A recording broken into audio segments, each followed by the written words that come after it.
prilika, dragi prijatelji, predvsem prijatelji Borisa Pahorja. Dobrodošli, ne delam.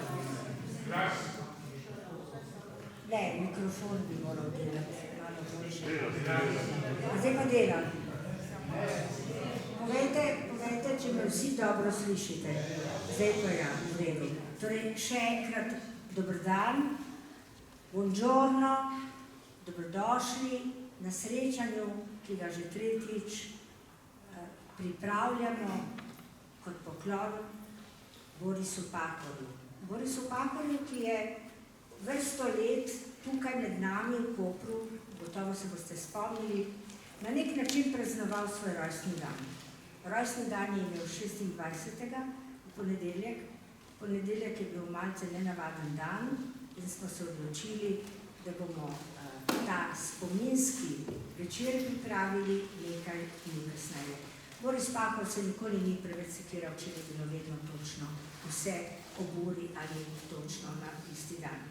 Skratka, tukaj smo se zbrali organizatorji, Primorski poletni festival, ki je vrsto let spremljal njegovo dejavnost, predvsem pa smo pogosto skočili tam, kjer je kaj zmanjkalo pri organizaciji in pripravljali od razstave, če se spomnite, leta 2014, pa do številnih pogovornih večerov. Boris Pahor je bil tudi častni član kulturnega društva Peter Martinc, na to smo še danes zelo ponosni, bil je prvi častni član in tudi on je zelo rad zahajal v našo družbo. Zakaj? Zaradi tega, ker je bil eden, vsaj kolikor jih jaz poznam, zelo prizadevnih frankofilov. O njegovi zgodbi s Francijo danes nimamo časa govoriti na veliko, ampak kadar je le utegnil, zmogel, ali ko je prišla iz Francije v času prevajanja kakšna drobna štipendija, je pohitel in vedno je pravil, jaz jo vedno razdelim na ene 3 dele, kar je pomenilo, da ni šel v Pariz enkrat, ampak je lahko šel nekajkrat. Skratka, vsako leto predstavimo kakšno novo vsebino in letošnja vsebina bo namenjena predvsem novi knjigi. Zelo sem vesela, da imamo tudi letos novo knjigo, ki ima zelo nenavaden naslov, v katerem boste slišali kaj več kasneje. Trst, to je tam, kjer je Boris Pahor. Dr. Urška Perenič, ki je z nami, nam bo razložila, zakaj ta naslov, ki je tudi urednica, skupaj z Igorjem Grdino, ampak knjigo je založila Slovenska matica in zelo smo veseli, gospa Ignacija Fridljak, da ste to storili, zato vam dajem najprej besedo. Dobrodošli.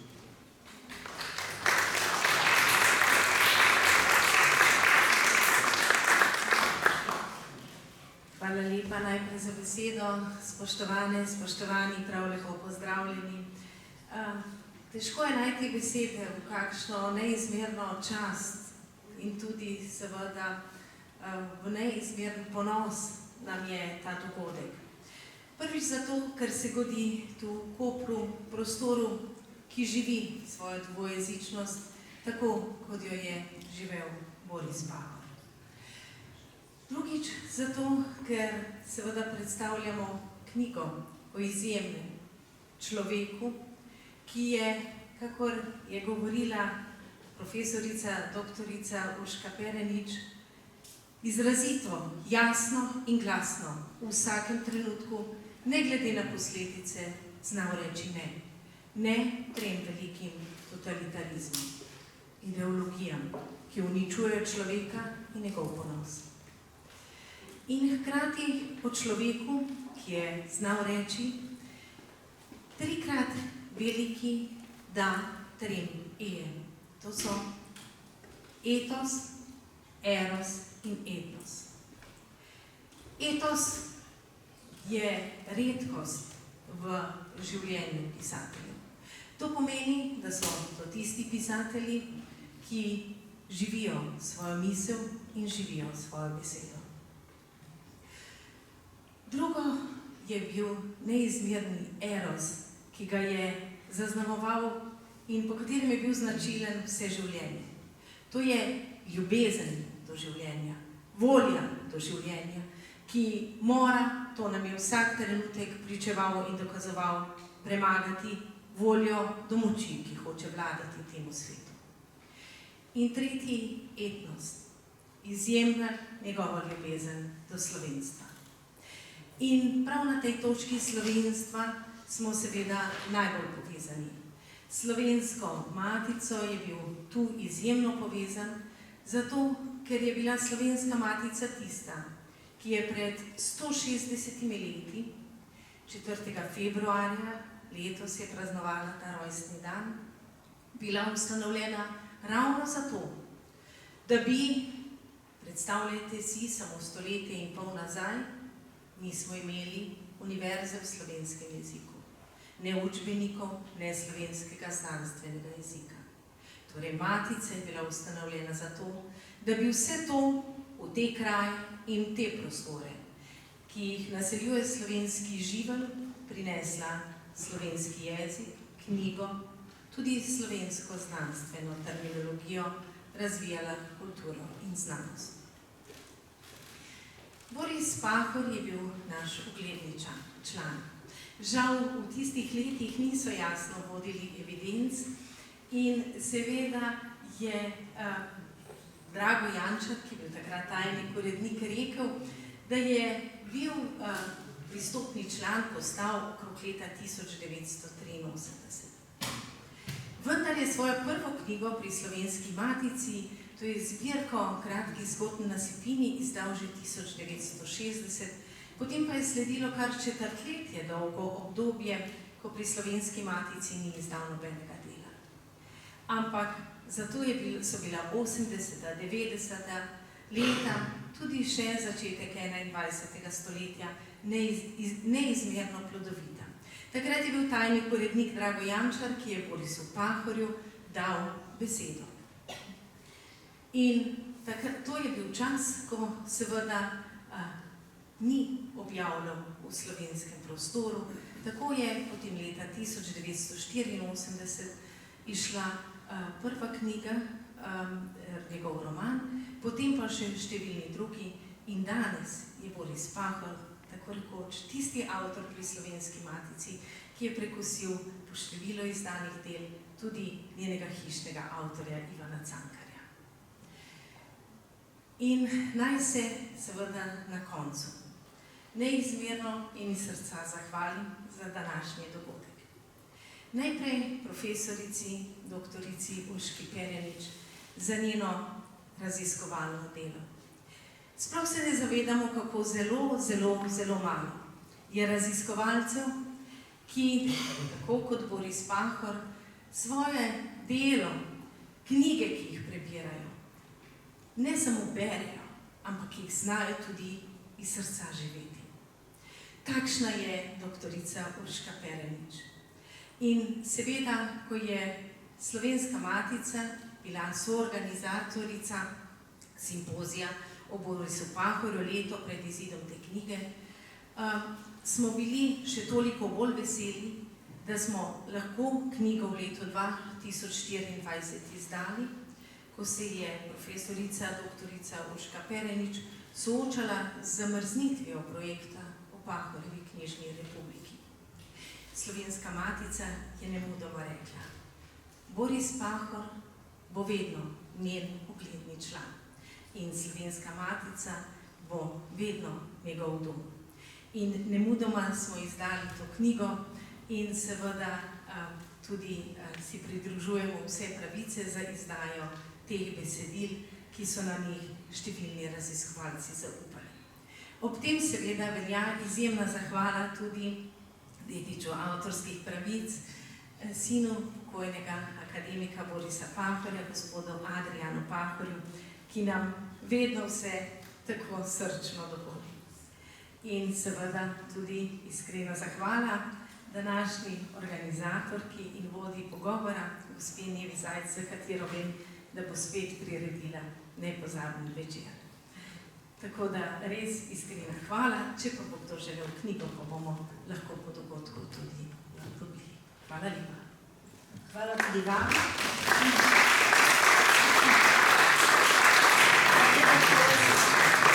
Zdaj pa lepo prosim dr. Urško Perenič, da se mi pridruži na odru, kajti treba želela povedati tudi kaj o raziskovalnem delu in o knjigi. In pa Adriana Pahorja, tudi seveda tukaj na drugo stran, da spregovorimo o knjigi, ki je izšla pri Slovenski matici in ki je danes v središču pozornosti. Takole nekaj na kratko besed. Dr. Urška Perenič je profesorica, univerzitetna profesorica na Filozofski fakulteti v Ljubljani, raziskovalka, slišali smo že, s čim vse se ukvarja, predvsem s književnostjo 20. stoletja in Boris Pahor seveda sodi med enega njenih pomembnih avtorjev.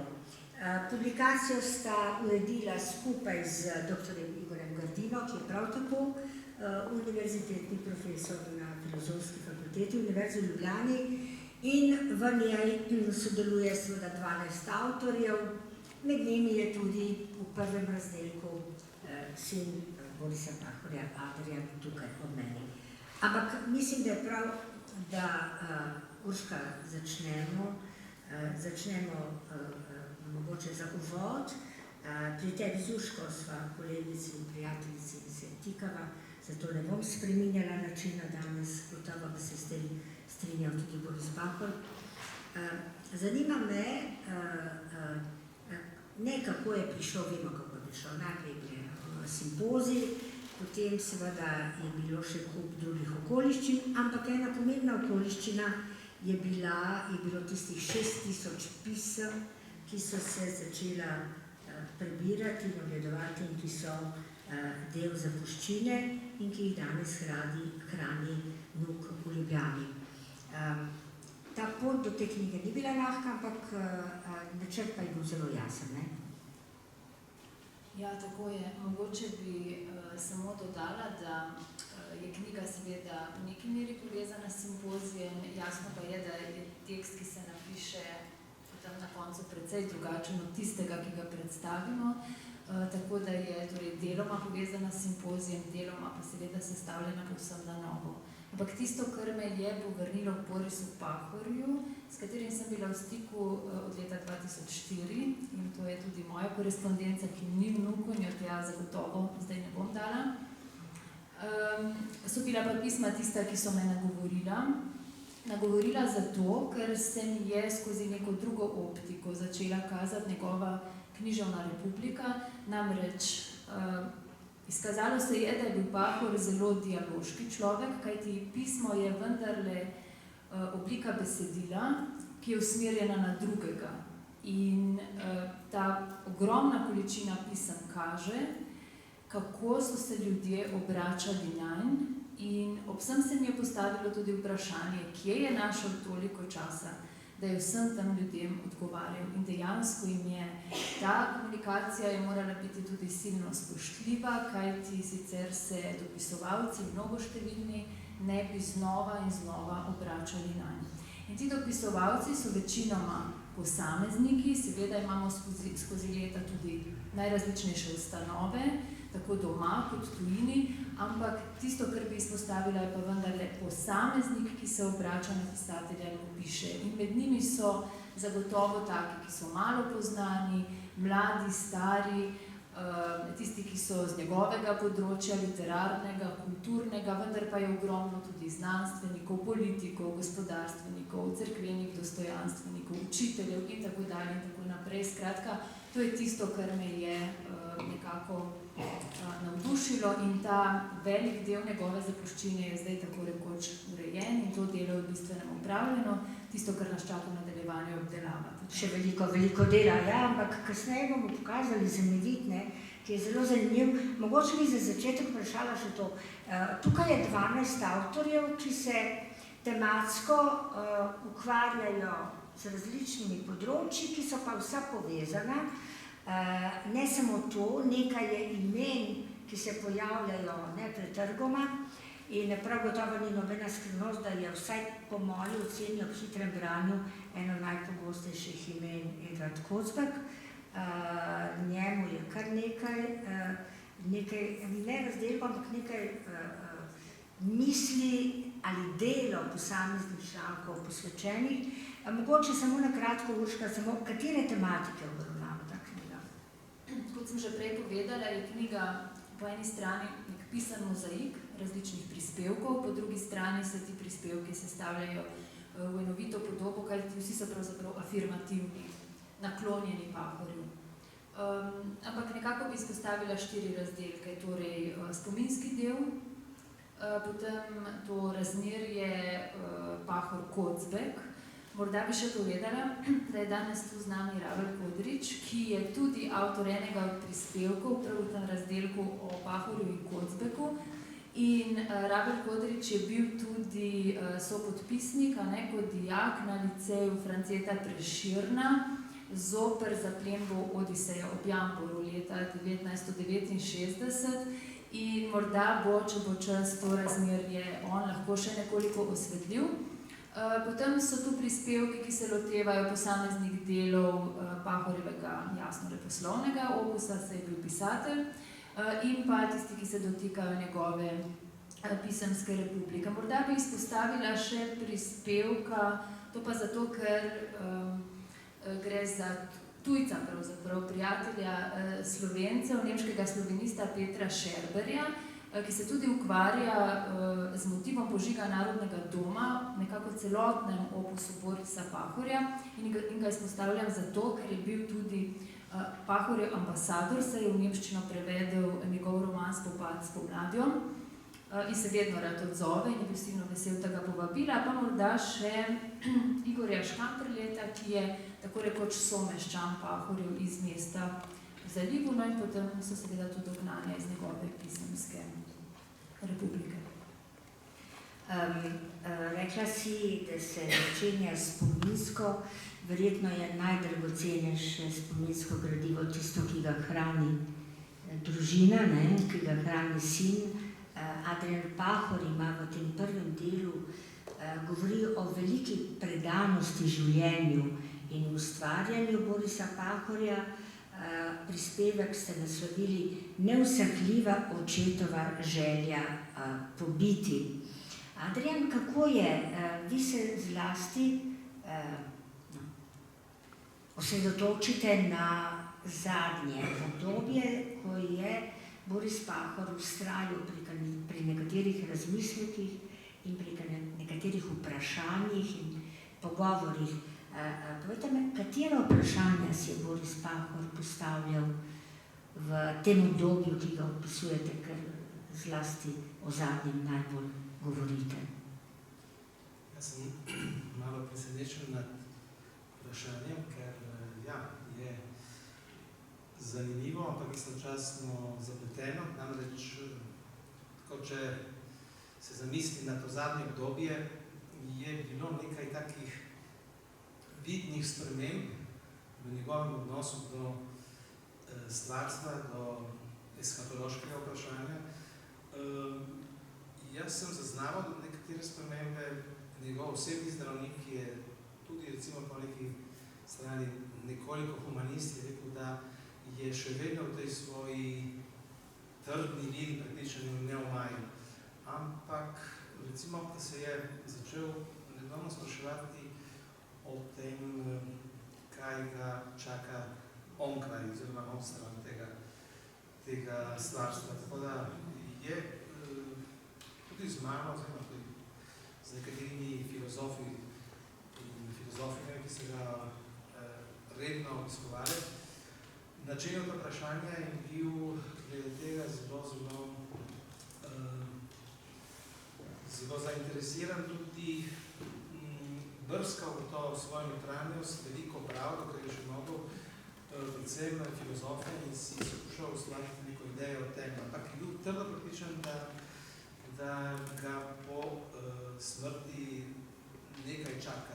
Torej ne more biti smrt izničenje vsega, oziroma nekaj, kar se konča zavedno, ampak da mora biti nekaj posebno zato, ker je on ravnal moralno, prepričan je bil, da je v življenju dober, da je skušal ustvarjati pozitiven odnos, pozitivno energijo, da je skušal predvsem resnico, to, kar je povedala tudi gospa Ignacija Fidel, predvsem ta etos in etnos postavil na vrh svoje piramide, nekatere vrednote, za katere je trdila, da so neomajne, neizbrisljive in tiste večne vrednote, narodnost, jezik, zavezanost tradiciji oziroma ljubezni in predvsem ljubezni do bližnjega.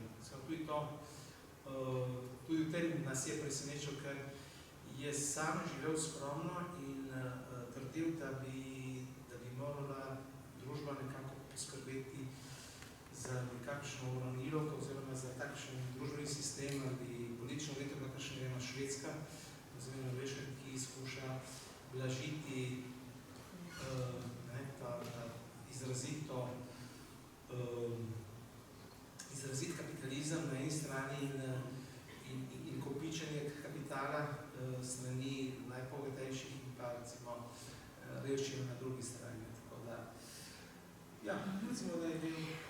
Ja, Boris Pahor je bil ena velikanska knjiga, tudi za vas domače, na trenutke verjetno ne povsem razumljena, tudi domnevam, no, o tem smo že večkrat govorili, ne, da ste ga včasih pogrešali, ker se je tako razdaljal, da ga enostavno ni bilo, kadar ste ga hoteli.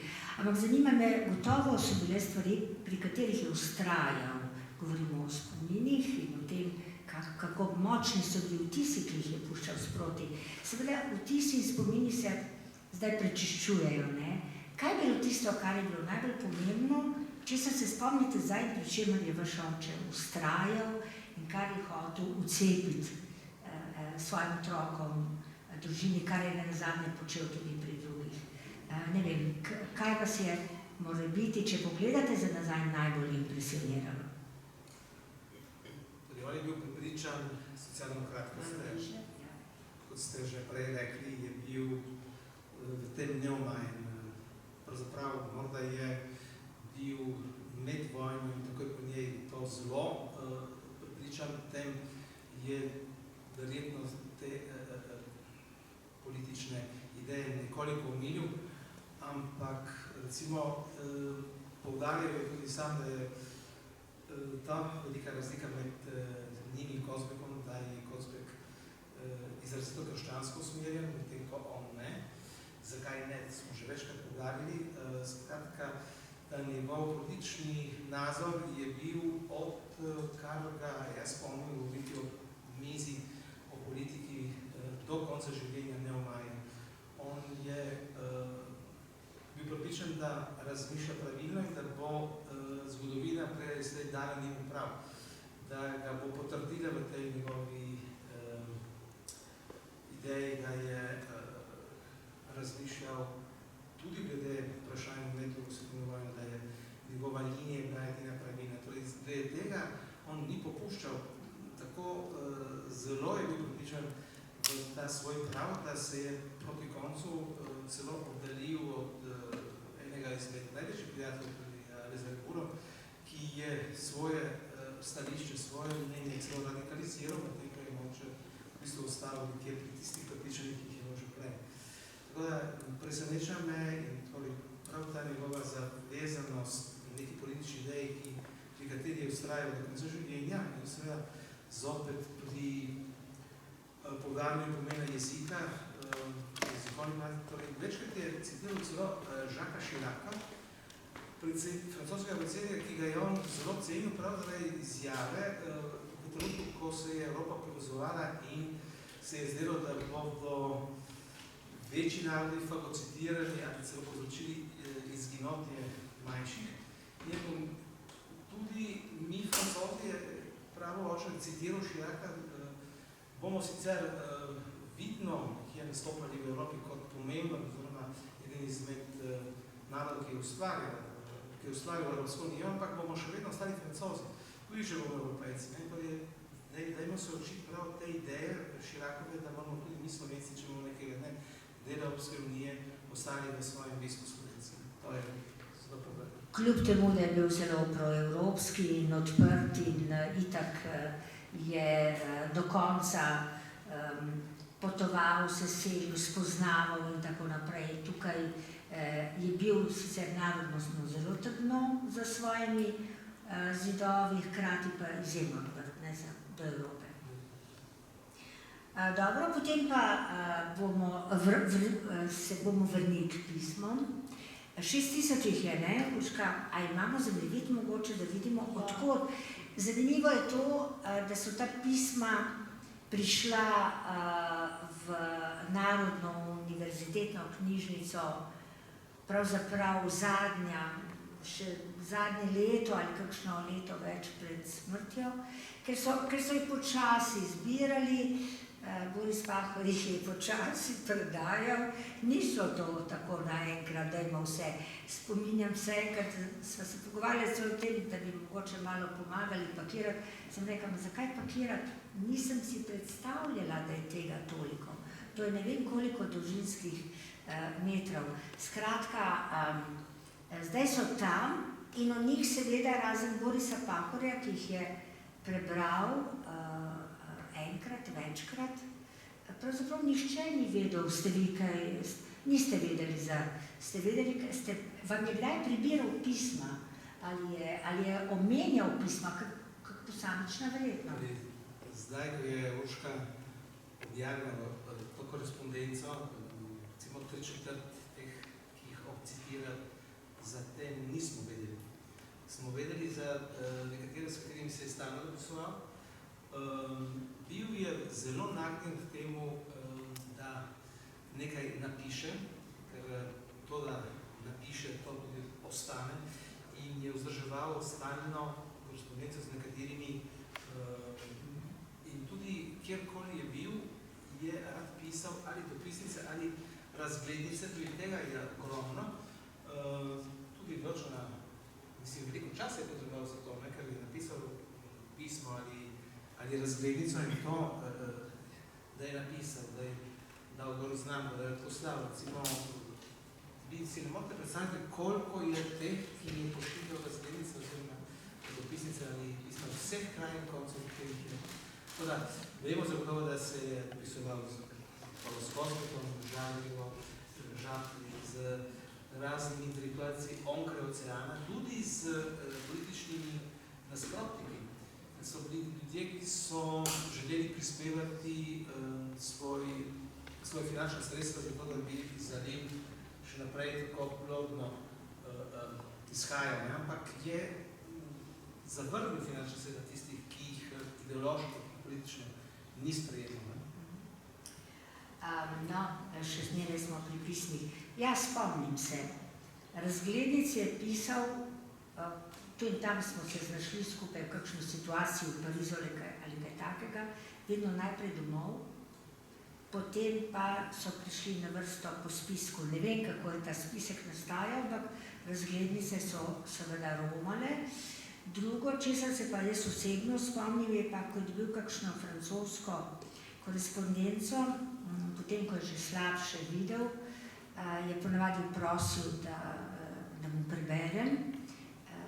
Včasih, če je bilo kaj takega, smo še malo pomagali prevajati in potem tudi prosil, da odpišem in mi je narekoval, kaj moram napisati in potem sem jaz to napisala seveda v francoščini in na koncu vedno rekel, no zdaj pa dajte še na pošto.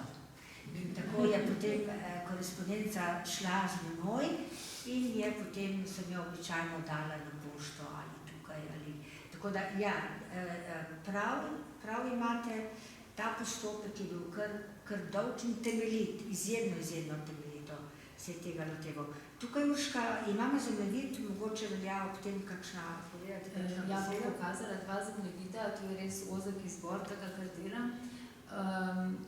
Mogoče bi še to dodala, no? Da sem Pahorja na tistem pravzaprav zadnjem intenzivnejšem srečanju, bilo je to decembra 2021, ko sem bila že tako rekoč gotova svojo projektno prijavo, vendar le vprašala, kdo so njegovi pomembnejši korespondenti. In vprašala sem ga bila to že poprej večkrat, pa nekako nisem izvlekla iz njega. Mi je pa tudi v enem podpisem omenil Janeza Gradišnika, prevajalca in ustanovitelja revije Prostor in čas, tudi prijatelja, pa Lina Ledišo. Vem, da sem mu potem naštevala še nekatera druga imena, pa ni bil, se mi zdi, najbolj zadovoljen s tistimi mojimi izbirami. Dobro pa se spominjam, da sem mu omenila Klaudija Mambrisa, ne vem zakaj, in je rekel, ne, to ni tako pomembno. Tega se dobro spominjam, ampak Gradišnik in Legiša sta bila tista dva, ki ju nekako ni pozabil omeniti in to mi je zapisal tudi v enem od pisem. Zdaj pa kar zadeva ta dva zemljevida. Jaz vam bom pokazala zemljevid, pravzaprav sem jaz po pregoreli ključnici, ampak je zdaj že veliko boljše. Iz leta 73 ter 78. Naj tudi povem, da sem ta dva zemljevida v neki zgodnejši varianti pokazala tudi že na znanstvenem posvetu, vendar pa naj takoj dodam, da zdaj ta zajem temelji na več podatkih. Bližamo se že približno številki 3000, tako da se v bistvu nekako ne spreminja, če upoštevam tiste hipoteze, ki sem jih postavila na začetku. In morda bi vseeno dodala še to, da ne boste mislili, da so to rezultati kakih silnih institucionalnih obdelav, to delamo doma v družinski režiji.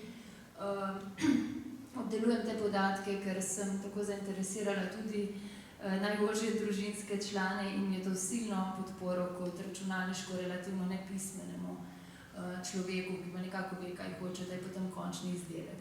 Ampak skratka, tisto, kar bi mogoče tu prikazala je, torej, dopisi Pahorju so iz praktično cele druge polovice 20. stoletja. Najstarejši dopisi segajo tja v 40. leta.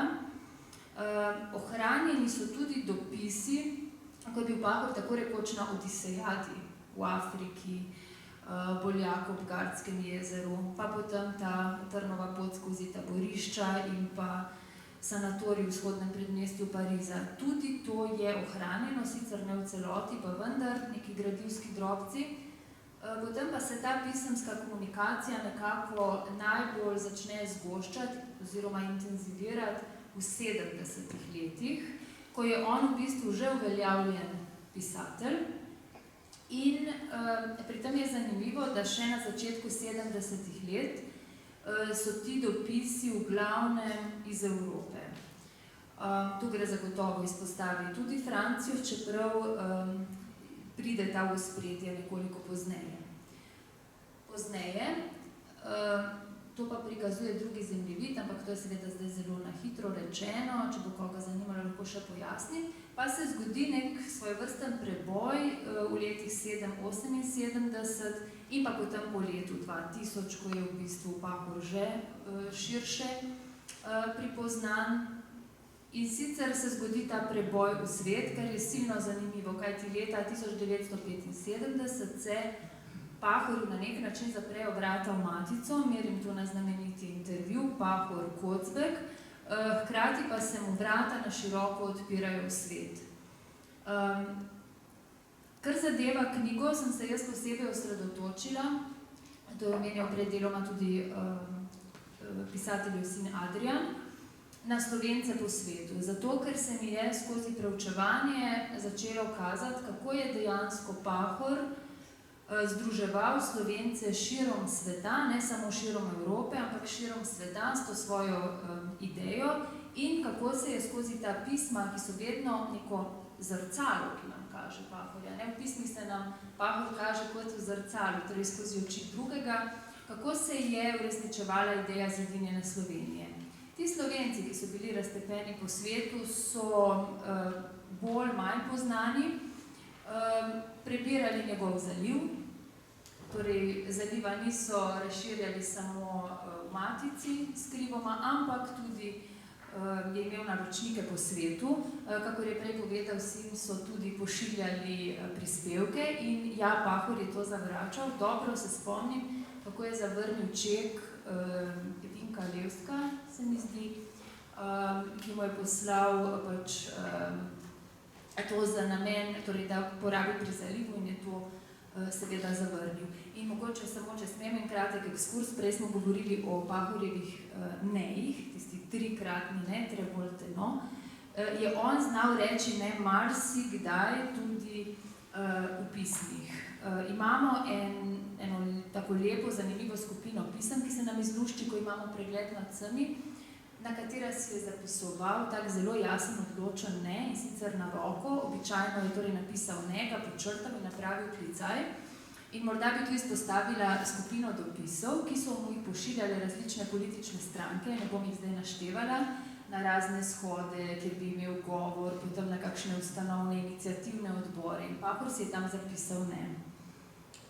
Tako da, ko sem si skušala to pojasniti, sem seveda naletela tudi na nekatera njegova pojasnila v dnevnikih, kajti včasih si je vzporedno v dnevnikih zabeležil, kdo mu piše, in tako pravi, da je povabilo na ustanovitev iniciativnega odbora neke stranke zavrnil zato, ker meni, da mora delovati v svoji skupnosti v Trstu, da sicer podpira demokratizacijo, pluralizacijo v političnem prostoru v Matici, ampak da svoje mesto pa vendarle vidi v mestu v Zalivu in da mora tam delovati za svojo skupnost ter slediti, kot je bilo tudi že povedano, premočrno svojemu cilju. No, med temi dopisniki, ki jih posebej izpostavljam, so tudi intelektualci, tako z področja humanistike, kot tudi tehničnih, naravoslovnih strok. Morda jih samo nekaj naštejem, no. Recimo Bogdan Ciril Novak, mu piše iz Univerze v Toledu, vemo, da je bil strokovnjak tudi za tržaško vprašanje, potem je tu Rado Lenček, slavist, ki mu piše iz New Yorka, Eddie Goebbels iz Clevelanda, potem so tu uredniki revije Meddobja, skratka, z celega sveta iz Avstralije mu piše nek pravnik Stanley Frank, ki pravi, da je v zrakoplovu prebral Zaliv v celoti in je silno navdušen. Pa mogoče izpostavim še izseljence oziroma zdomce v Švici, ki se tudi pogosto malo obračajo na, denimo Matija Tuma, ustanovitelj Društva Pro Kultura Slovenika. Pa še in še bi lahko naštevala, ampak nekako je bil to namen in se mi je zdelo vredno prikazati nekako, v bistvu je ta Pahorjev duh ušel iz stekleničke in se razširil po celem svetu skozi drugo polovico. Urška je zdaj pokomentirala že svoj članek, prispevek v knjigi, ki je zelo zanimiv, ker tam res zelo natančno predstavi številne korespondente in je seveda to posebej zanimivo, ker odkrivamo njegove vezi, za katere prej mogoče nismo vedeli, jaz prav gotovo ne. V oklepaju še to Urška, ko si že rekla, da je ta zemljevid družinsko delo, tudi naslov te knjige je prispeval del družine in to hčerka, starejša in najmlajša. Ja, zdaj ima 7 let, ampak takrat, ko je to izjavila, je bila stara 3 leta. In vem, da smo obiskali Pahorja vsi in se mi nekako sram jo je bilo fotografirati se, potem pa vem, da si mi rekla, nastavi se tja v kot, ker ti bo žal. In je potem tu objavljena tudi ta fotografija, no, ampak potem, ker sem se jaz tem intenzivno ukvarjala, je slišala po televiziji reklamo oziroma napovednik na televiziji Slovenija in je ujela besedo Trst in potem je rekla Trst, mama Trst, to pa je tam, kjer je Boris Pahor. In se mi je to pač dosedlo v srce in spomin, tako da sem to uporabila potem tudi kot moto in kot naslov knjige. No. Ki je hkrati metafora in je hkrati tudi pomensko izjemno, je pomembna izjava, ne glede na to, da je dal otrok, kajti vemo, da je bil Trst najpomembnejše mesto za Pahorja, prav gotovo. Tako predlagam, da prisluhnemo dramskemu igralcu Roku Matku, ki je z nami, kajti radi bi slišali kakšno pismo. No? In za začetek je iz te bogate korespondence, ki jo hrani, no, kot sem že omenila, Urška izbrala najprej 2 pismi sestrini, torej sestre Eveline. Eno pismo mu je poslala, ko je bil vojak v Afriki, to smo že slišali, in pa drugo v Pariz, kjer se je po vojni zdravil. In kaj je treba o tem še reči, kar poslušamo? No, mogoče bi rekla, da je tudi en zanimiv del te pisemske republike sorodniška korespondenca, kjer gre za pisma, se pravi sestre Eveline, Marice, potem očeta, matere, potem sta tudi sin in hči, pa žena Radoslava Premrl.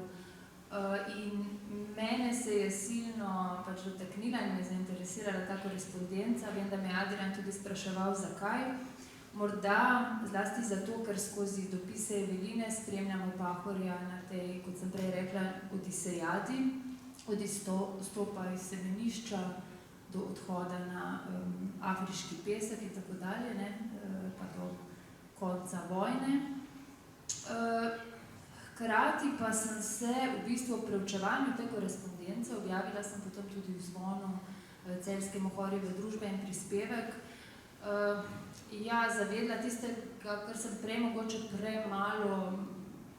prej mogoče premalo pozorna, kako dragoceno je, da imam ta stik z dediči, s sinom, zato ker ti potem skozi svoje pripovedovanje, družinsko spominjanje, kakšne stvari vendarle prikažem v niansah in tako ugotavljam, da marsičesa še ne vem in v tem smislu mi je zlasti to pač Adrianovo pričevanje, to, kar mi pripoveduje in se nalaga nekako v mojem spominu silno dragoceno.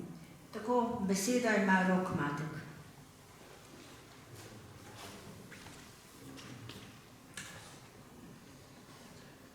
Dober večer želim.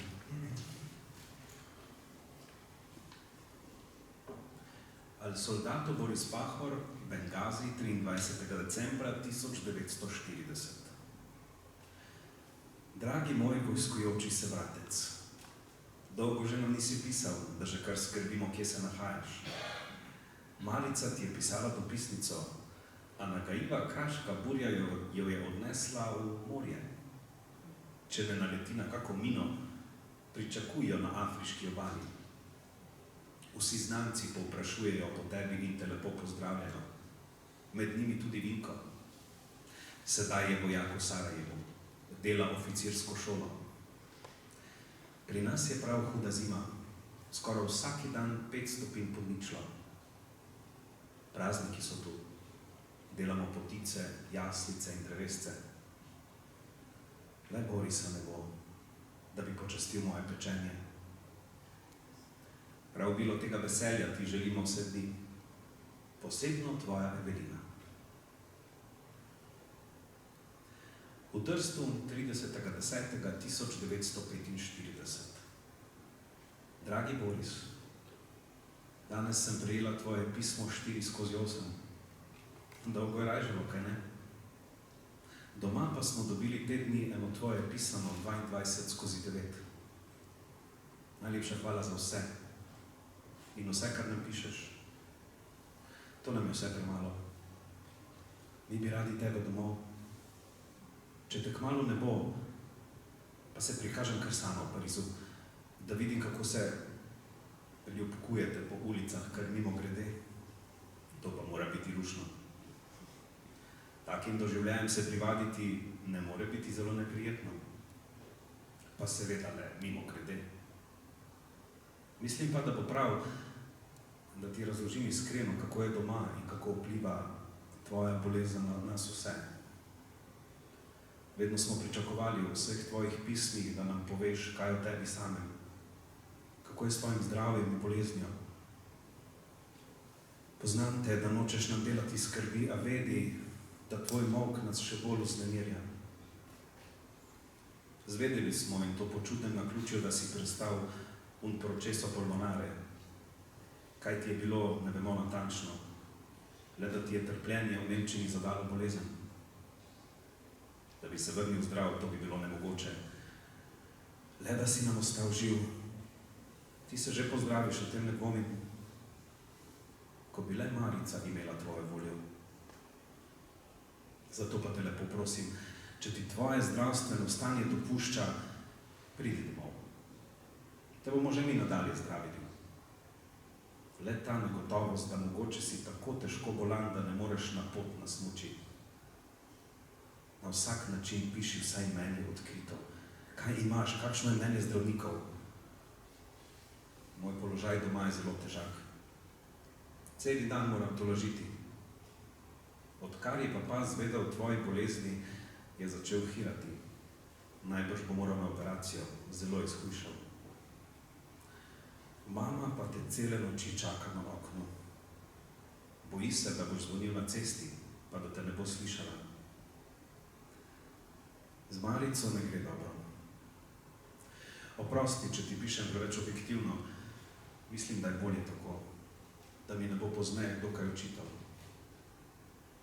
Gotova sem, da bi tvoj prihod domov bil žarek sonca v temne oblake nad našo družino. Hvala lepa, Roki.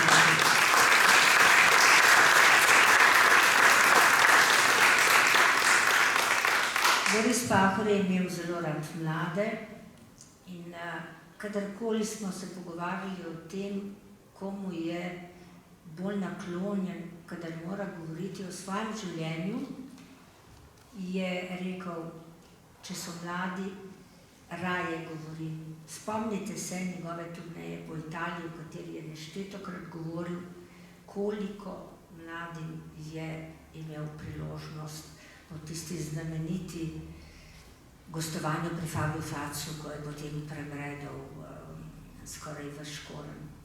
Tudi mi imamo radi mlade in zdaj le bom napovedala dva izjemna mlada glasbenika, ki sta tukaj z nami, kajti čas je za kratek glasbeni predah.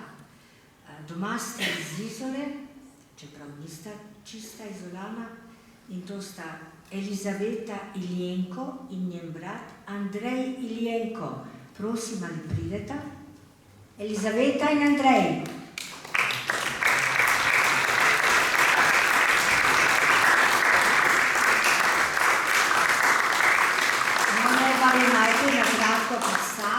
Torej, Elizaveta, dame imajo prednost, ne, čeprav je mlajša, je začela kot uspešna pianistka in se kasneje lotila še violine. Letos je bila sprejeta na umetniško gimnazijo v Kopru, istočasno še na Univerzo za glasbo in upodabljajočo umetnost v Gradcu in sicer na pripravljalni program. Kljub mladosti očitno ima za seboj že veliko pomembnih nastopov, nagrad, tekmovanj, poleg tega pa redno sodeluje v različnih mladinskih orkestrih, projektih in koncertih. Njen brat, ki jo spremlja na klavirju, je svoje glasbeno šolanje začel v Izoli, nato nadaljeval na umetniški gimnaziji v Kopru, zdaj končuje na Univerzi za glasbo v Gradcu, redno se udeležuje državnih in mednarodnih tekmovanj, poleg tega pa koncertira v Sloveniji in v tujini kot solist in tudi kot član različnih komornih skupin. Zdaj nam bosta skupaj zaigrala meditacijo Žila Masneja. Prosim.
Kakšno veselje.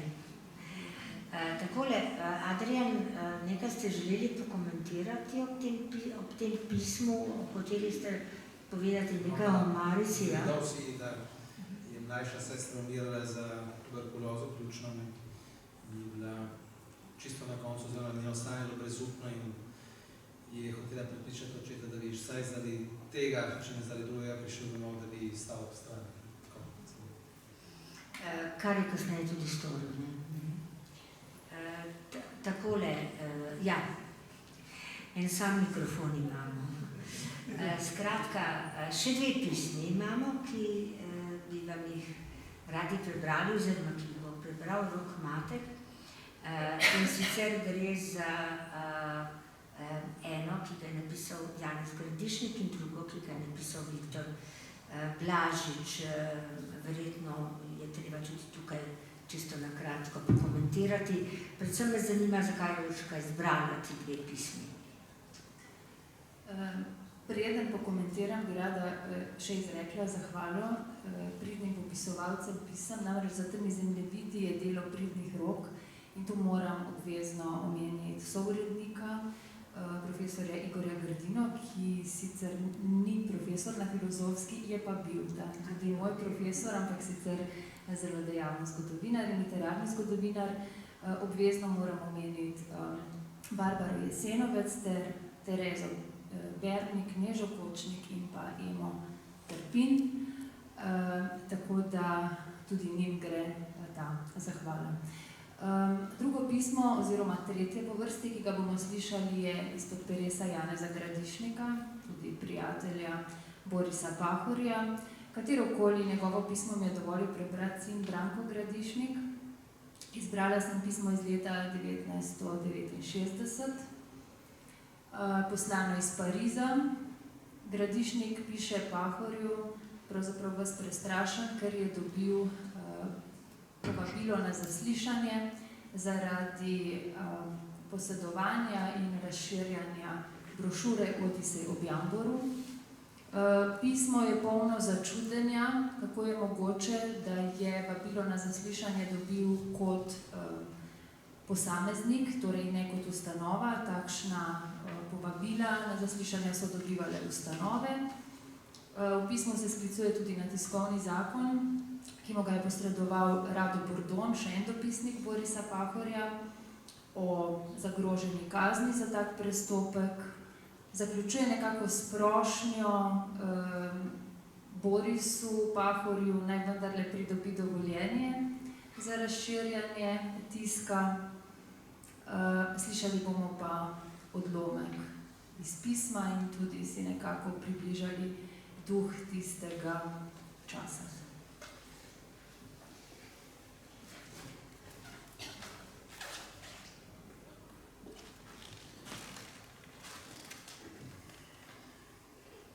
Pariz, 25. november 1969.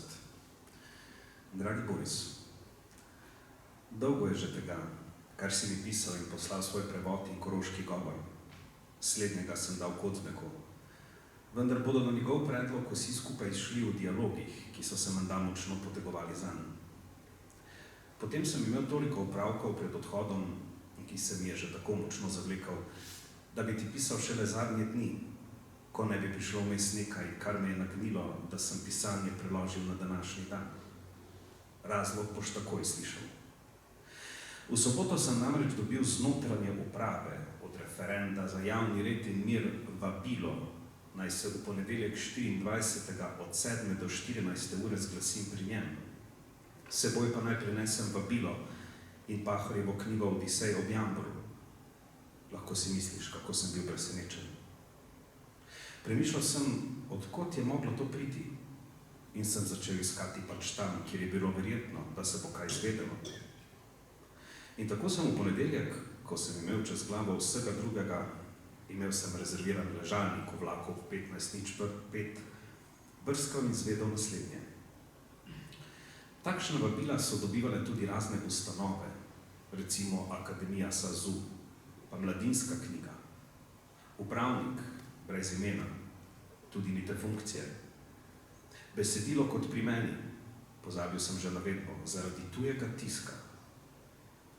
Bordon 17, ki mu je to po naključju prišlo v roke, se je seveda tudi zanimal in se posvetoval s starejšim juristom, izkušenim možem. Ta meni, da se oblast sramuje knjigo prepovedati, zato pa bo skušala izvode pobrati, lepo na tihem, brez javnega zgledovanja.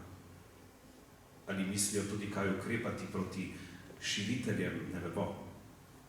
Vznemiril si jih verjetno ti s pošiljkami na šole, zakaj iz poučenega vira tudi vem, da so sveta za šolstvo vznemirjeno spraševali, kakšna knjiga je to.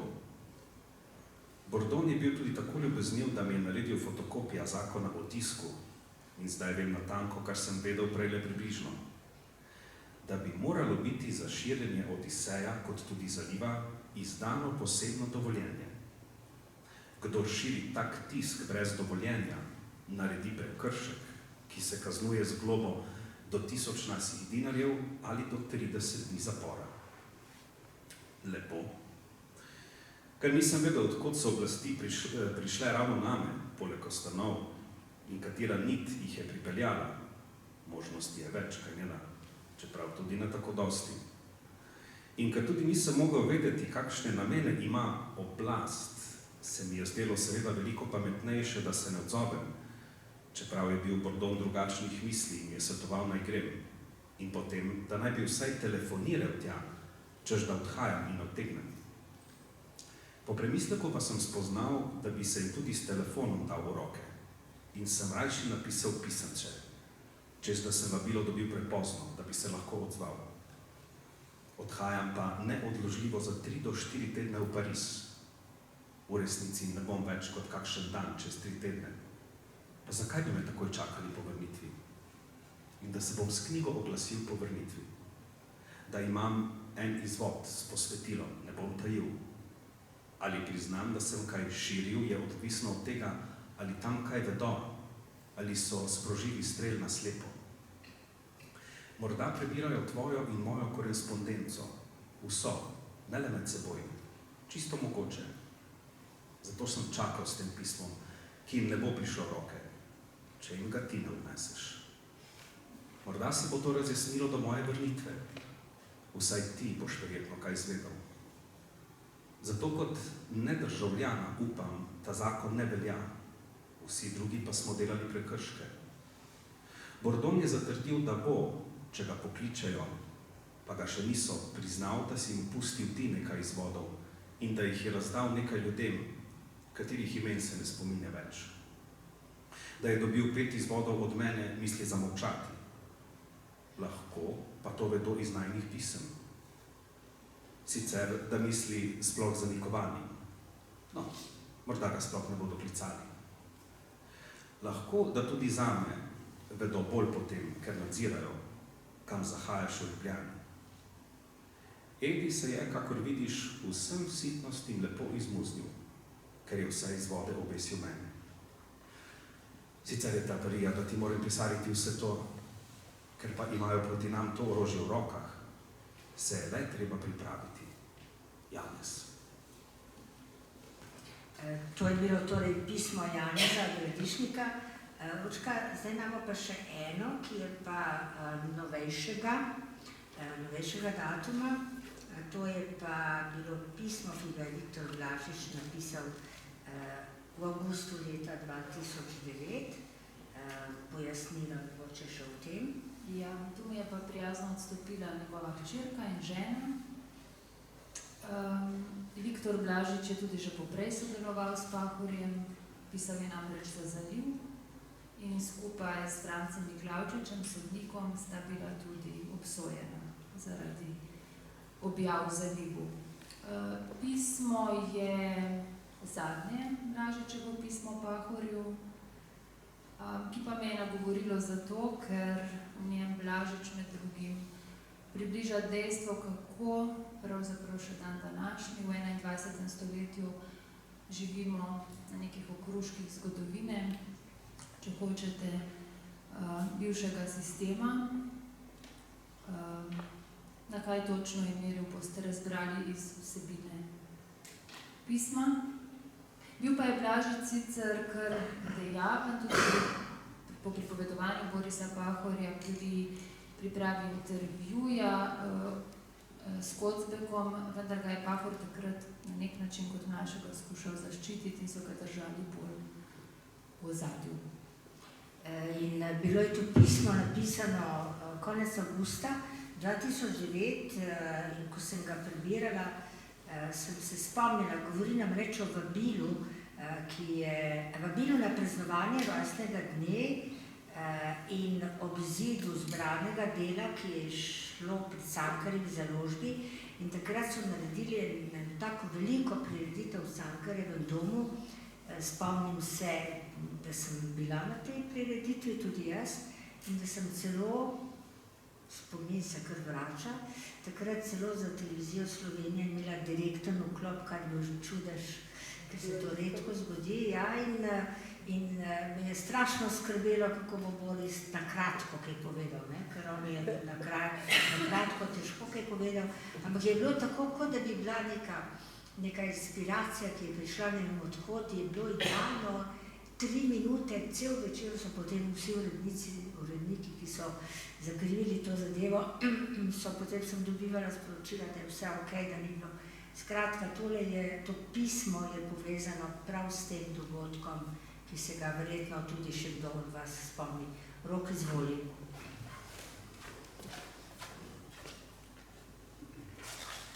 Dragi Boris, te dni sem prejel vabilo na večer, posvečen praznovanju 96. rojstnega dne in izidu tvojega zbranega dela. Večer je zamišljen kot javna kulturna prireditev v Linhartovi dvorani Cankarjevega doma s pogovorom, ki naj bi prispeval k dopolnitvi pomena tvojega velikega pisateljskega opusa in tvojega osebnega prispevka v polpretekli zgodovini našega naroda. Kakor sem vesel te lepe priložnosti, ob kateri bi se naši javnosti lahko bolj razvidno, kakor doslej predstavil pomen dogodkov, ki jih je sprožila tvoja pobuda za Kocbekove odgovore, se tega večera žal ne bom mogel udeležiti, ker mi moja telesna kondicija tega ne omogoča. Ker spričo tega tudi nisem imel priložnosti, da bi kot soudeleženec dogodkov, ki jih je sprožila tvoja pobuda, sam v pogovoru s teboj izrazil svoje želje o tem, kaj bi želel, da bi bilo na tem večeru o tej zadevi povedano, sem se odločil za tole pismo. Jaz ne vem, zakaj takega, kot da bi se ti sedanja oblast s svojim podpornim zaledjem vred kdaj pred celotno našo javnostjo opravičila za vse tiste zlobne šikane, ki jih je uganjala s teboj zaradi tvoje pobude za razkritje resnice v nekem zločinu, ki je bil storjen zato, da zaseje med nami trajni razdor in vzpostavi moč, temelječ na tem razdoru. Zase kot udeleženca te pobude vem samo to, da sem sicer doživel razveljavitev sodbe za sovražno propagando, vendar samo na papirju. Kajti, ko je tedanji urednik Dela, Tit Dobršek, predlagal uredniškemu kolegiju tega časopisa izjavo, s katero bi se mi vodstvo časopisa opravičilo za svoj prispevek k mojemu sodnemu kaznovanju, je kolegij to gesto soglasno zavrnil. Sedanja politična oblast se sicer v besedah pridružuje slavljenju tvojega jubileja, nagovorila ga bo tudi ministrica za kulturo, sicer znana po svoji ideološki nestrpnosti. V dejanju pa stori vse, da bi ves proces urejanja resnice, ki se je sprožil z izidom Kocbekovih odgovorov, ostal pri tistem, kar je zanj določila še nekdanja enopartijska oblast s svojimi represijami, to je, da bi bilo tudi za nadaljnje čase nespodobno govoriti o vsem tem. In res, tudi po skoraj 2 desetletjih državne samostojnosti in demokracije še nimamo politične izjave vrhovnega zakonodajnega telesa, s katero bi se politična oblast te države moralno in pravno ločila od terorističnih metod političnega boja, pač s tem, da bi obsodila zločine nekdanje totalitarne oblasti. Nimamo niti uradnega sporočila, s katerim bi oblast potrdila resničnost povojnih pobojev. Doslej so uradno še niso zgodili. Tako, da bi bilo potrjeno število žrtev in jih poreklo, okoliščine in motivi teh pomorov, položaji ali osebe, po katerih je bil izdan ukaz za ta dejanja. Vsi ti podatki še danes veljajo za državno skrivnost, ki je varno spravljena v dosedaj za javnost še nedostopnih arhivih. Ni torej prišlo do priznanja krivde, ki se tiče nas vseh, kakor je zapisano v Kocbekovih odgovorih, in tudi našemu parlamentu nekako ne uspe, da bi sprejel med svoje akte obveznosti, ki jih narekuje nedavna Evropska resolucija o zavračanju vseh totalitarnih režimov, ne glede na njihovo mesto v veliki vojni. Kot udeleženca tvojega in Edijevega zgodovinskega dejanja me globoko žali, da se pri nas vedno znova ponavljajo ene in iste nelepe zgodbe iz našega narodnega življenja. Eno izmed teh je povedal Ivan Cankar v povesti o Martinu Kačurju in povzel jo je Vitomil Zupan v scenariju za film Idealist. Junak te zgodbe si svojo nevarno strastjo po osveščanju našega neukega ljudstva nakoplje sum, da širi prevratne ideje in oblast ga za kazen pošlje v blatni dol. Mine kakšno desetletje, da v dolini postanejo Kačurjeve zamisli normalna sestavina življenja in tako se sme Martin spet prikazati med spodobnimi ljudmi, sicer globoko prizadet do vsega hudega, kar se mu je zgodilo. Sreča se tudi svojim nekdanjim kolegom, ki ga je ovadil v oblasti. Ta brez kanca sramu in slabe vesti pobara Marina, kako da se tako jezno drži in to zdaj, ko se vsi veselijo njegove vrnitve. Martin, ogorčen spričo te nesramnosti, zlije ovaduhu kozarec vina v obraz in odide. Takrat zavedno. Oblastniki brez sramu znajo delati tudi to, da delujoč v tvojo čast skušajo zatajiti dejstvo, da je nekaj najboljših imen naše literature sledilo Cankarjevemu pisateljskemu zgledu. Sredi arene življenja sem stal, svojim posegom v resničnost zgodovine. Izvenelo bi dokaj prazno, če se ne bi ob tako lepi priložnosti, kot je pričujoča, kaj slišalo tudi o zadevah, ki si jih pred desetletji ti prvi načel, vendar še danes bremenijo naše obče stanje duha, od česar, kakor se zdi, se redi in uspeva dediščina naše totalitarne preteklosti. Lepo te pozdravlja in ti želi, da bi dočakal še dovršitev resnice, ki si jo sprožil. Viktor Blažič, v Ljubljani, 20. avgust 2009.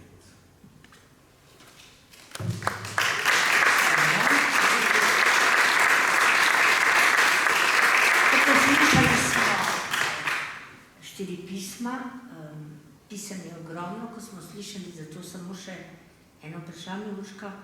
Domnevam, da bo, tako kot je bila napisana krasna knjiga v korespondenci s gospo Žagarjevo, tudi to raziskovanje in ta pisma, da bodo našli pot do bralcev, ker verjetno v rok raziskovati ne more čisto vsakdo. Zanima me, kaj sledi. Ta knjiga je seveda samo delček tega, je samo nekakšen povzetek. Kaj nas čaka, oziroma kaj lahko pričakujemo po tej korespondenci, ki si prav gotovo zasluži kakšno objavo? Ne bom preveč napovedovala, ampak tisto, kar lahko z gotovostjo napovem, je nova večavtorska knjiga, ki prihaja že zdaj na jesen, septembra, najpozneje oktobra. Potem prihodnje leto bom pri Beletrini izdala pisma znanstveno-kritično izdajo Janeza Gradišnika, nekako načinu, podobno znanstveno-kritični izdaji pisem že omenjeno slavistko Marijo Žagar, ki jo je Pahor izjemno cenil in pripravljam nekako tudi med vsem drugim neko edicijo različnih pisem. Ampak to je zdaj še nekaj daljnosežnejši načrt. Vse to je Boris Pahor, o Borisu Pahorju pa pišem in upam, da bo šla tudi prihodnje leto samostojno avtorsko monografijo o njegovem avtobiografskem jazu v celoti pripovedniškega opusa, se pravi s fokusom na leposlovje. Kar pomeni, da tudi prihodnje leto ne bomo brez publikacije, da bo naša tradicija dobila tudi izdajo, podporo v obliki knjige. To poglavje bomo končali, bom pa vprašala gospoda Kodriča, če bi mogoče kaj dodal, glede na to, da ima tukaj v tej knjigi eno zanimivo poglavje, ki ga ne poznamo, marsikomu verjetno, ki bo bral, je popolnoma nekaj tujega, in to je Kozbekov rimski, kako bi temu rekli, rimski, to ni dogodek, uvid, no, mogoče še, ja, mogoče samo par besed, Mravelj Kodrič je Tržačan, ne? Ja, sicer je tudi malo Koprčan, ne? Tudi malo Koprčan in odličen prevajalec, kaj vse ne počne, tudi piše veliko in raziskuje. Izvoli. Najprej naj povem, kaj me posebej veže na pokojnika, na Borisa Pahorja. Predvsem to, da me je učil italijanščine na nižji srednji šoli pri Svetem Jakobu v Trstu in da se mi je takrat vtisnil v zavest kot izjemno razgledan in svetovljan v primerjavi z ostalimi profesori, kjer so bili med njimi tudi taki, ki so recimo tudi v Sorboni študirali in študirali. Vendar nekako se mi je zdel in mi je bil videti Boris Pahor sodobnik, ne človek prejšnje generacije, ampak človek, s katerim lahko stopiš v nekakšen neposreden stik. Človek v koraku s časom, skratka. Tista epizoda, ki jo je omenila prijateljica Urška Perenič iz leta 1969 in ki je odmevala tudi v pismu Janeza Gradišnika, se me tudi po svoje dotaknila. Takrat sem bil 18-letnik, član komunistične mladine v Trstu in vodja študentskega gibanja na Slovenskem znanstvenem klasičnem liceju France Prešeren. In prav med času vrhunca tega gibanja, skratka, je prišlo tudi do te prepovedi širjenja Odiseja v Jamboru v Jugoslaviji. In seveda se nam je zdelo tudi levičarjem, ki smo glavno levičarji pač vodili to študentsko gibanje, zdelo pač nezaslišano, da se prepoveduje beseda, da se prepoveduje slovenska beseda v Sloveniji in takrat sem seveda izrazil v imenu gibanja tudi solidarnost s profesorjem Pahorjem in z njegovo pravico, kot pravico vsakega do mnenja in do izpovedi lastnega mnenja. Takrat sem tudi sodeloval kot glasbeni kritik pri Primorskem dnevniku in se spominjam kakšnih takih poševnih pogledov v uredništvu na račun tega. Ampak tisto se mi ni prijelo in sem preslišal in spregledal. Kakor sem tudi spregledal že takrat, ampak ne namenoma, ker enostavno nisem veril, da sem že takrat pri 18-ih postal predmet pozornosti službe državne varnosti ali vodbe podsetnikov takrat rekimo. Ampak sprašujete me po nečem drugim. Rimska epizoda.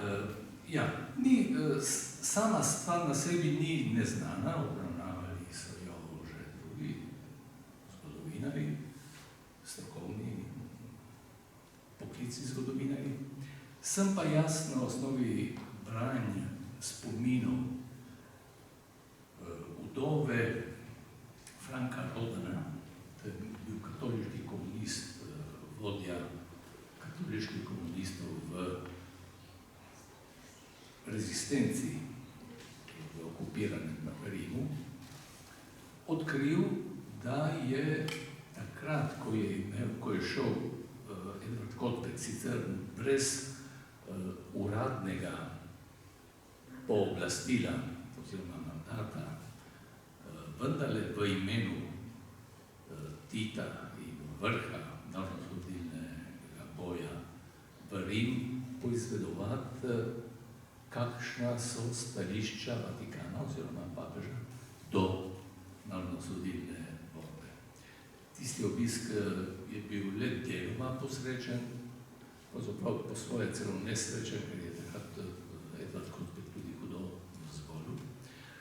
Skratka, o tej plati, o tem njegovem stiku s katoliškimi komunisti, Franko Rodanov je potem tudi postal neposreden eden od najbližjih zaupnikov Enrika Berlinguerja. In o tem piše sam Edvard Kozbek v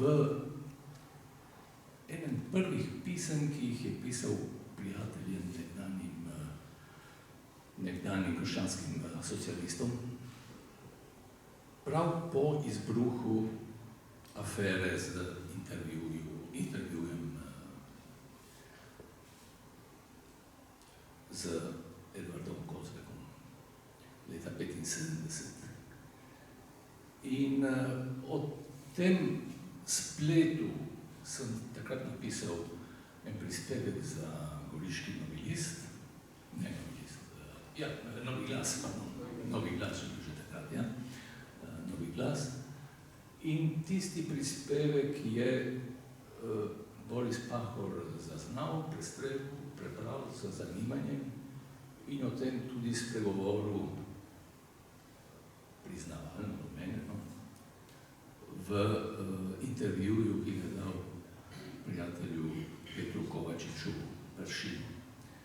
No, iz tega jedra, tistega prispevka sem na pobudo potem Urške Perenič razširil obzorje na to, kar sem imenoval kot nesojeno sopotje oziroma sotočje levega katoliškega gibanja v letu 1944 in v poznejših letih, pri katerih je poleg Franka Rodana in poleg Monjeja, ki je bil Edvardu Kozbeku v Franciji pač vzornik, tudi sam Edvard Kozbek. Ampak, torej, še bolj radoveden bo pač prebral in izvolite v knjigi. Hvala lepa, hvala za to pričevanje. Kot rečeno, o tem seveda piše tudi v knjigi.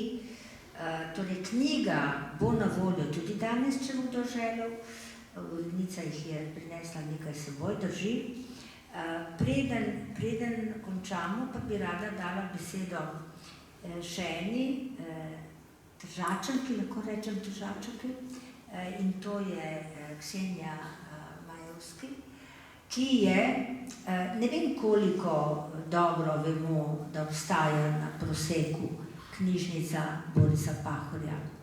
To ni neka splošna knjižnica, ki jo je nekdo v počastitev njegovega imena poimenoval knjižnica Borisa Pahorja. Jaz sem imela to srečo, da sem jo spoznala takrat, ko smo snemali prvi del pogovora za BBC in je takrat Pahor rekel, to bomo delali v moji knjižnici. Ta moja knjižnica obstaja zdaj že 11 let. Odločil se je, da svojo knjižno zbirko, ali ne vem, kako bi rekel, Ksenija, ko to bom še povedala, podari zadrugi, ki vodi kulturni dom na Proseku. In to je zdaj ena izjemno zanimiva, domnevam tudi bogata, ne poznam števil, ampak zato je tukaj Ksenija Majevski. Lepo te prosim, Ksenija, povej nam, kaj o tej... Boš lahko stojel? Ja. Torej, ena od skrbnica, ampak urejale ste jo knjižničarke. Knjižnica je bila, v bistvu je nastala, kako bomo rekla, malo po spletu okoliščin. Boris Pahor je večkrat zahajal na Prosek, ker je tam tudi stanoval. Na Prosek ga je vezala malo tudi sestra, ki je bila dolgo let učiteljica na Proseku, zelo priljubljena, tudi ta Evelina. No, ko je obiskoval Prosek, je opazil, da se pri nas obnavlja kulturni dom. Je vprašal, če bi si ga lahko gledal, ko je še potekala dela. In je videl, da je v prvem nadstropju ena lepa zračna velika soba, kjer si je potem zamislil, da bi bila ravno pravšnja za njegovo osebno knjižnico, to, kar je on hranil doma na Kotovski Rebri. Takrat je potem vprašal člane zadruge Kulturni dom Prosek Kotovo, če bi sprejeli in seveda, kdo bi se čemu takemu odrekel, so mu seveda pritrdili, ker sem jaz domačinka in sem bibliotekarka, so me takoj vprašali, prvič za mnenje, če bi bilo to vredno, in drugič, če bi lahko to knjižnico potem tudi uredila, seveda. Sem privolila, kako pa ne bi mogla se odreči takemu izzivu. In tako so naši fantje potem kar precej časa nosili te škatle knjig na Prosek, iz zadruga je kupila opremo in smo prinesli dobršen del knjig. Potem pa se je Boris Pahor odločil, da bo v to knjižnico dal prenesti tudi približno 1500 knjig, ki jih je 10 ali več let prej dal krožku Virgilišček v Trstu. Samo tam so bili prostori zelo tesni in se ni dalo tam recimo vso njegovo knjižnico stlačiti v tiste prostore. Krožek Virgilišček je bil seveda za to, tako da je potem v darilni pogodbi zadrugi Kulturni dom Prosek Kotovo vključil tudi te knjige in je vse skupaj sedaj na Proseku v prvem nadstropju. Potem, ko smo Tržačani oziroma Slovenci v Italiji dobili vrnjen narodni dom v središču mesta, je izrazil željo, da bi vse te knjige nekoč, ko bomo postali popolni, oziroma lastniki smo že, ampak ko bo prenovljen popolnoma in dobil novo namembnost, da bi posvetili eno posebno sobo tudi tej knjižnici kot nekakšno spominsko sobo. Zdaj, knjige, ki jih je on daroval, seveda se je zavedal pomena, da če se to razprši, bo zgubljen tudi en del njegovega življenja, ker je to knjižnico ustvarjal skozi veliko let. In torej hotel, da je vse skupaj in da je vidno tam, kjer bo, mislim, v tistem kraju, ki je simbolno bil zelo pomemben za njegovo osebnost, to narodni dom. Knjige smo potem se v domeni z Inštitutom za informacijske znanosti v Mariboru smo se odločili, kako bi jih postavili, jih malo sortirali, oziroma potem sem to delo pravila jaz, ampak tam so mi pomagali, tako da so zdaj knjige, poleg tega, da jih popisujem, jih recimo vnašam tudi v ta skupni slovenski katalog Kopis in sicer v razdelek zasebne knjižnice, kjer je več teh knjižnic pomembnih slovenskih raziskovalcev in mož in žena. Torej, mislim, knjižnica je sestavljena tako nekako iz teh sklopov. Najzanimivejši, verjetno najbogatejši je sklop njegovih izdaj, seveda. Ta je zanimiv tudi zame, ki nisem prav raziskovalka njegovega življenja in dela, ampak ga nekako poznam, ker se v teh knjigah pojavlja veliko Pahorjevih zapisov, ročnih, s svinčnikom, ker je znano, da je Pahor v različnih izdajah spreminjal, dopolnjeval, črtal, nekako tako dela, recimo Mesto v zalivu je večkrat predelal in tako naprej. To se vidi vso genezo, malo se vidi genezo teh predelav. No. Poleg tega je v knjige tudi lepo zapise s strojem, pisanim strojem, recimo prečrtal tisti odlomek ali tisti stavek, ki mu ni bil všeč in ga je potem prilepil, mislim, novo verzijo in tako naprej. Poleg tega je v knjižnici seveda sta Zaliv, je dejanje celo, veliko periodike, v katero je on prispeval svoja razmišljanja, svoje prispevke. Kot sem že mogoče rekla, veliko njegovih prevodov, nažalost ne vsi, tudi kakšna knjiga manjka iz recimo njegova iz osebnega opusa, ker je verjetno razdajal, ne? In recimo tam mi pride na misel, ko sem že povedala, tam Nomadi brez oaze prve izdaje ni, tako če jo ima kdo, da jo lahko podari. Poziv, če ima kdo kakšno staro izdajo, Ksenija zbira. Ja, tudi te stare izdaje, tudi prevode v kakšne, recimo bolj, recimo take jezike, nesvetovne, recimo zdaj sem vstopila v stik s njegovo prevajalko v švedščino in mi je poslala prevod Spopada s pomladjo in Nekropole v švedščino, ker je ni bilo v knjižnici. Torej, ta je recimo tisti sklop knjig, ki je najbolj zanimiv. Poleg tega se v knjigah tudi najdejo kakšna osnutki predavanj včasih, ki jih je imel, ali pa tudi kakšne razglednice, o katerih je bil govor prej. Tako, tudi to skušam tako, da ohranim, posebej popišem, tako da ne bo zgubljeno.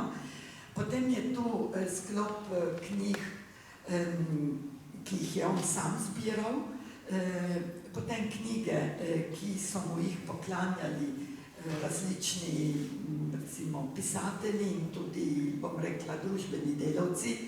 In potem po letu 2000 tudi veliko knjig, ki so mu jih poklanjali razni, recimo, mogoče včasih tudi manj znani pisatelji. V teh knjigah je zanimivo, ker so skoraj povsod tudi posvetila, zanimiva, recimo, od Kocbeka, od Rebule, od Miroslava Košute, Dušana Jelinčiča, so mu jih pošiljali. Zanimivo je tudi ne pregledovati dela iz prve faze, predno je on postal znan, to so prav tiste verjetno knjige, ki jih je on kupoval, ki so ga zanimale, kako jih je prebiral zelo natančno, tako da je včasih tudi zabeležil kakšno tiskarsko napako ali pa recimo pripisal kakšno mnenje, kakšno vprašanje, klicanje, mislim, se pogovarjal nekako s knjigo. Večji del njegovih knjig je seveda slovenskih, v slovenščini, precej je tudi italijanskih knjig in dobršen del tudi v francoščini, ampak teh nisem še uspela priti do njih. Drugače, kot sem rekla, poleg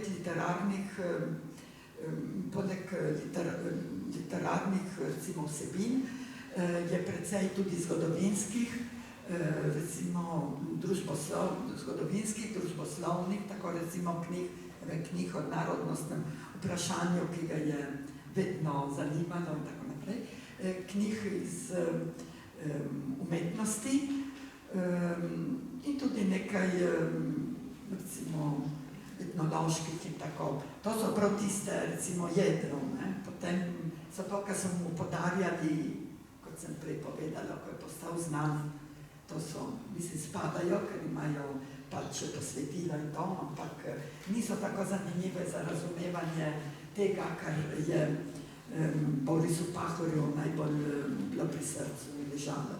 No, tako. Ja, mogoče omeniti tudi posnetki so, ne? Ja, Posnetki in predmeti. Ja, še to seveda.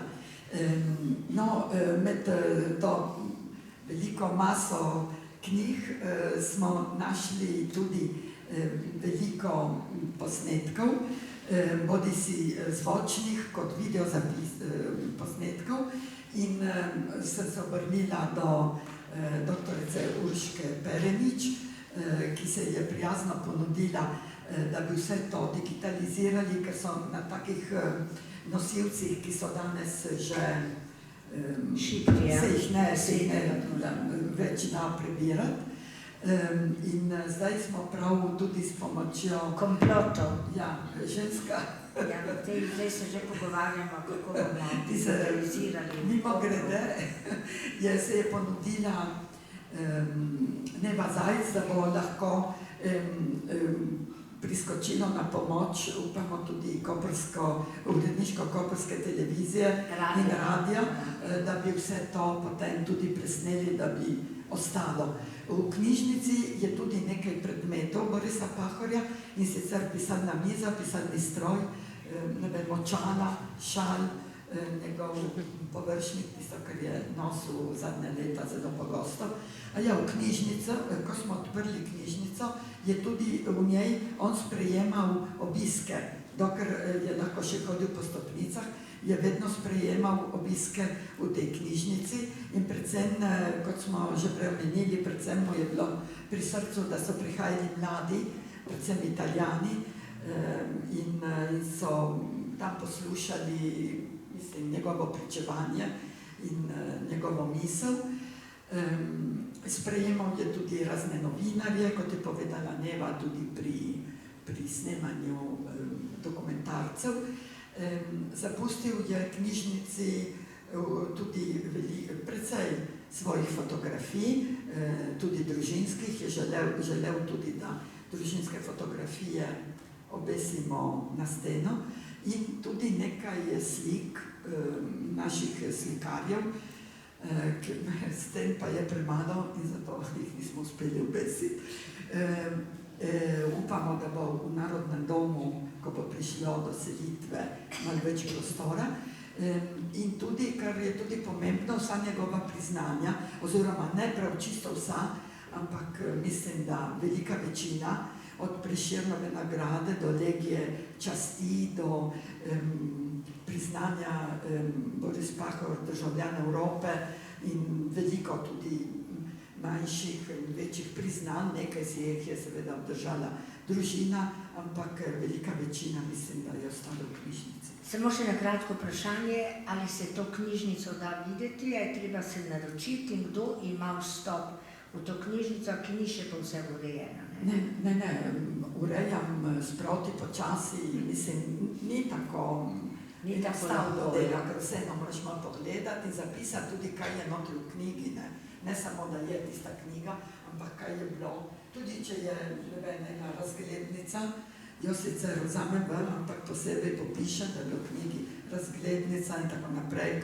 komu je bila namenjena, take stvari. Knjižnica je, recimo, na njegovo željo bila, da je samo na prezenčno izposojo, torej večinoma namenjena tistim, ki se bodo ukvarjali z njegovim opusom in z njegovim življenjem. Mislim, če nekdo želi, je na spletni strani zadruge kontakt in tako pride tudi do mene, in jaz sem seveda vedno na razpolago, sem v pokoju in torej lahko priskočim. Smo imeli že več takih obiskov ljudi, ki jih je zanimala knjižnica. Med drugim jih je tudi pripeljala skupino iz Zrca Zulja, mislim, da so bili, ma tudi drugi pridejo. Skratka, zdaj vemo, na koga se lahko obrnemo. Ja. Tako, če ima kdo željo in voljo. Tudi velika večina gradiva, ki je bila lani na razstavi v Evropskem parlamentu v Bruslju in kasneje tudi v Slovenskem državnem zboru, je prihajala prav iz njegove osebne knjižnice na Proseku. Tako tudi, če kdo namerava na razstavo Borisu Pahorju, Mora lahko priti se na Prosek. nas tudi kaj vpraša. Hvala lepa, Ksenija.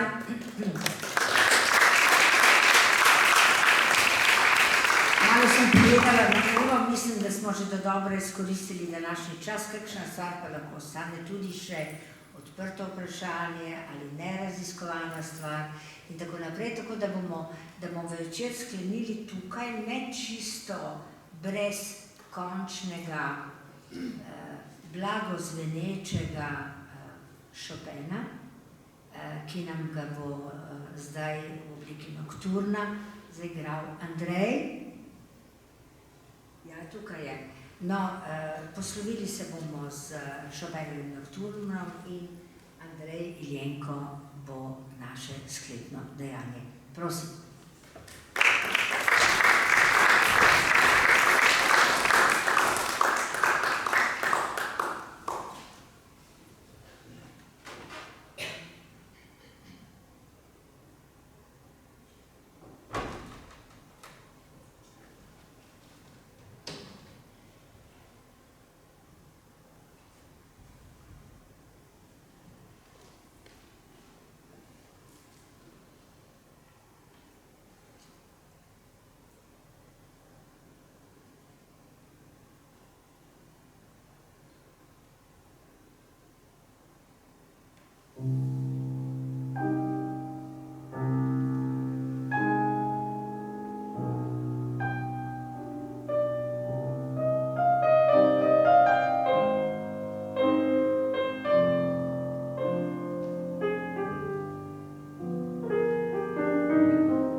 Tako, zdaj smo pa res pri kraju. Še enkrat bom na oder poklicala oba mlada glasbenika, ki sta verjetno marsikoga navdušila. Elizaveta in Andrej, še en poklon vsi skupaj, pa eno fotografijo bomo naredili.